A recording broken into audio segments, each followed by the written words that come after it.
প্রিয় দর্শক মণ্ডলী, আসসালামু আলাইকুম রহমতুল্লাহি ওয়া বারাকাতুহু। ঢাকায় ব্যবসায়ী সোহাগ হত্যাকে কেন্দ্র করে সারা বাংলাদেশে গত ২ দিন থেকে যে সকল আহ, রাজনৈতিক আলোচনা এবং পর্যালোচনা হচ্ছে সবই দেশবাসী অবগত আছেন আপনারা।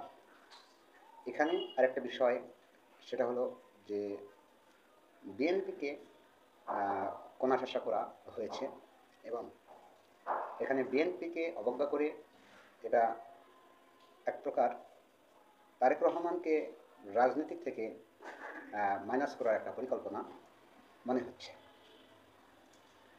৫ তারিখের পরে বিএনপির যে সকল কার্যক্রম এই বাংলাদেশে পরিচালিত হয়েছে, বিশেষ করে চাঁদাবাজি এবং দখলদার এবং দলীয় কন্দল, এই তিনটা বিষয়ে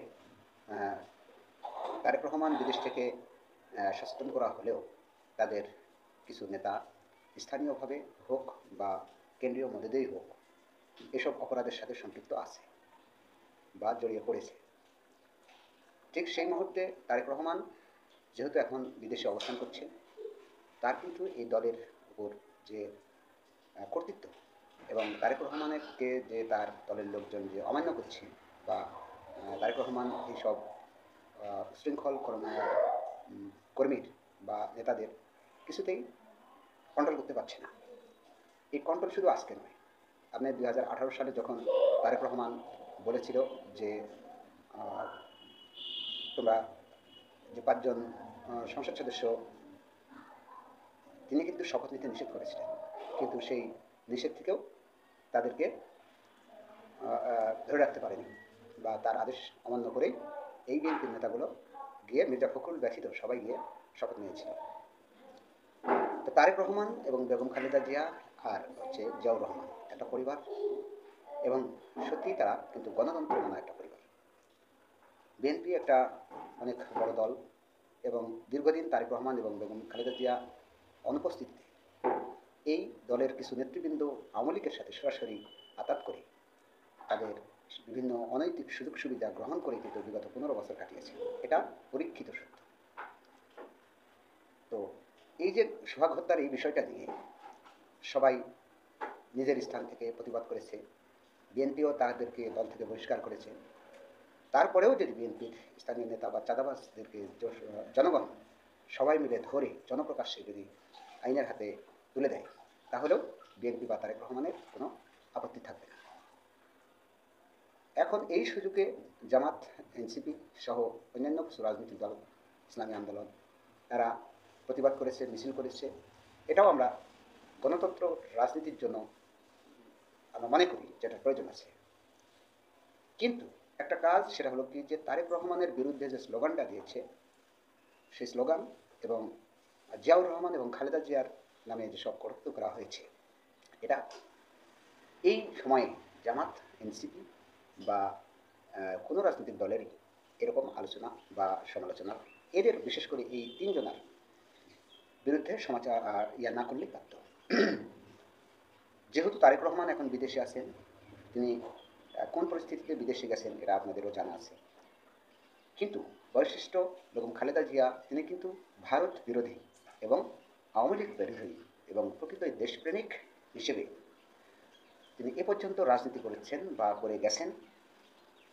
জিয়াউর রহমানও কিন্তু বাংলাদেশের রাজনীতিতে একটা বড় ধরনের অবদান রেখে গেছেন এবং এই যে আজকে যারা রাস্তাঘাটে আপনারা চিল্লাচিল্লি করছেন বা রাজনীতি করছেন, তারা কিন্তু বঙ্গবন্ধু কিন্তু এদের রাজনীতি বন্ধ করে দিয়ে গেছে। তো জিয়াউর রহমান এসে বহুদলীয় গণতন্ত্র পুনর্বিকাশ করেছে এবং সবাইকে রাজনীতি করার সুযোগ দিয়েছে। তার কিন্তু মনটা অনেক বড় ছিল। এখন উশৃঙ্খল কিছু নেতার কারণে, যেখানে বিএনপি কিছুতেই কন্ট্রোল করতে পারছে না, যেহেতু খালেদা জিয়া অসুস্থ, তিনি শক্তভাবে দলের কমান্ডে আসতে পারছেন না এবং তারেক রহমানও তিনি অনুপস্থিত, যার কারণে এই বিএনপির বড় বড় লিডারগুলো এক একজন সিন্ডিকেট করে এক এক ধরনের অপরাধের সাথে জড়িত হয়ে গেছে। কেউ রয়ের সাথে, কেউ আওয়ামী লীগের সাথে, কেউ ফৌজদারি যেসব অপরাধ আছে, টেন্ডারবাজি, চাঁদাবাজি, দখল, এই বিষয়ের সাথে কিন্তু অনেক নেতাই জড়িয়ে গেছে। তো এই যে জড়িয়ে যাওয়ার পরেও আরও অনেক রকমের সহযোগিতা অন্যান্য রাজনৈতিক দল, যেমন আমরা 5 তারিখের সময়, 5 তারিখের আগে বিএনপি, জামাত, এনসিপি সবাই মিলে যে একটা সুন্দর একটা রাষ্ট্র করার জন্য আমরা একটা সিদ্ধান্ত নিয়ে যখন একটা আলোচনাতে বসা হচ্ছিল বা যে কোনো সভা সমাবেশে একের পর এক নেতৃবৃন্দ যখন বক্তৃতা দিচ্ছিলেন, ঠিক সময়ও এই সময়েও আপনার জানেন যে এখনও ফ্যাসিবাদী শক্তি এবং ভারতের রয়ের যে প্রভাব, সেটা থেকে কিন্তু আমরা বাংলাদেশের মানুষ বের হতে পারিনি। তো বিএনপি তার অপরাধ আছে, এই অপরাধীকে ফৌজদারি মামলাতে এবং তাদের আইনের শাসন দিয়ে এদেশে তাদেরকে প্রতিহত করতে হবে। এবং বাংলাদেশে জামাত, বিএনপি, এনসিপি, চরমনাই যত দল এই আওয়ামী বিরোধী 24-এর আন্দোলনে যুক্ত ছিলেন, সবাই মিলে এই সমস্যার, এই চাঁদাবাজ, সন্ত্রাস, এদেরকে প্রতিহত করতে হবে সবাই মিলে। এখানে কোনো কর্তৃত্ব, কোনো নেতা যদি, জামাতের লোক যদি কোনো অপরাধ করে, সেখানে জামাতের বড় লোক যদি, বড় নেতা যদি ফোন দেয়, তো সেটা গ্রান্ট চলবে না। বিএনপির কোনো নেতা স্থানীয়ভাবে হোক, এর বিরুদ্ধে যদি জামাতের লোক বা ইসলামী আন্দোলনের লোক যদি তার বিরুদ্ধে অভিযোগ করে যে এই ছেলেটা চাঁদা তুলছে বা এই অপরাধের সাথে জড়িত, তখন কিন্তু বিএনপি জামাতের সেই সমালোচনা বিরুদ্ধে না গিয়ে তার সেই সমালোচনার সাথে একমত হয়ে প্রকৃতই সে দোষী কিনা এই বিষয়ে বিএনপিকে সতর্ক হতে হবে। আমরা চাই এই স্বাধীনতা 24-এর স্বাধীনতা আন্দোলনে যারা এই যে সকল রাজনৈতিক দলগুলো পক্ষ ছিল, সেই ঐক্যের মধ্যে যেন কোনো রকমের ফাটল তৈরি না হয়। এবং এই ঐক্যের মধ্যে জনাব তারেক রহমান কিন্তু একজন বলিষ্ঠ নায়ক ছিল, সহযোগী ছিল। আপনারা মাস্টার মাইন্ড কে সেটা নিয়ে বিতর্ক করে আছে, তবে তারেক রহমান, বেগম খালেদা জিয়া, তিনি কিন্তু জীবনের, পরিবার, সন্তানহারা, মা হারা এবং তার ফ্যামিলির উপর যে বিগত 15 বছরে যে অত্যাচারটা গেছে, এটা কিন্তু শুধুমাত্র রাজনৈতিক এবং আওয়ামী লীগ বিরোধী, ভারত বিরোধিতার কারণে, দেশপ্রেমের কারণে তাদের উপরে এই অত্যাচার হয়েছে। যেমন অত্যাচার হয়েছে জামাত ইসলামের নেতৃবৃন্দের উপরে। তো জামাতের যখন নেতৃবৃন্দ যখন মানে গ্রেপ্তার হয়, তখন খালেদা জিয়া পল্টনে যে বক্তৃতাটা দিয়েছিলেন, সেখানে তো তিনি স্পষ্ট বলে গেছেন যে নিজামী, সাইদি, তারপরে কাদের মোল্লা, এদেরকে রাজনৈতিক প্রতিহিংসার কারণে ধরা হয়েছে, এরা অপরাধী নয়। তিনি তো একজন মহিলা, তার রাজনৈতিক যে শক্তিটা ছিল, সেই শক্তি দিয়েও তিনি আপ্রাণ চেষ্টা করে গেছেন এই জামাতের এই নেতাগুলোকে রক্ষা করার। এখন আমরা যদি এই সময় এসে বিএনপির মতো একটা দলকে শুধুমাত্র কয়েকজন অপরাধীর কারণে আমরা যদি তাদেরকে কোণঠাসা করে দিই, সেটা কিন্তু গণতন্ত্রের জন্য, বাংলাদেশের ভবিষ্যতের জন্য অবশ্যই সমীচীন হবে না। কারণ এখানে স্পষ্ট আপনারা জানেন যে একটা ফ্যাসিবাদী শক্তি এখনও মানে বাংলাদেশকে অস্থিতিশীল করতে আপ্রাণ চেষ্টা করছে। আবার ইন্ডিয়ার রয়েরাও কিন্তু ডক্টর মোহাম্মদ ইউনূসের বিরুদ্ধে সবসময় লেগে আছে। এই মুহূর্তে বিএনপি, জামাত, চরমনাই সহ যে সকল রাজনৈতিক দল যদি আপনারা ঐক্য করতে না পারেন, যদি আপনারা আপনাদের মাঝখানে এরকম বিভাজন তৈরি করতে পারেন, হ্যাঁ, রাজনীতিতে প্রতিযোগিতা আছে, কিন্তু সেটা গঠনমূলক সমালোচনা করতে হবে।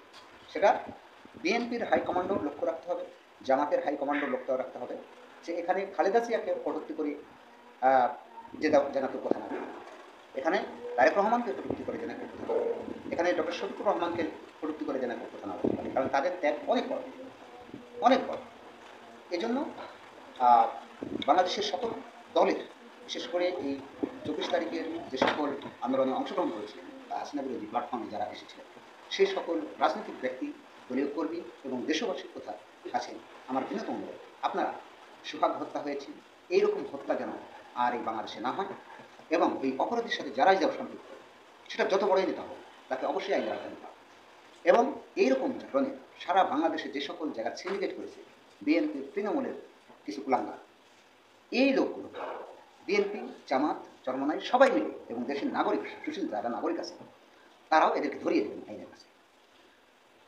এবং যে কোনো মূল্যে এই আওয়ামী লীগ এবং ভারতের কর্তৃত্ব রক্ষা করতে হলে আমাদের বিএনপির প্রয়োজন আছে, জামাতের প্রয়োজন আছে, চরমনাইয়ের প্রয়োজন আছে।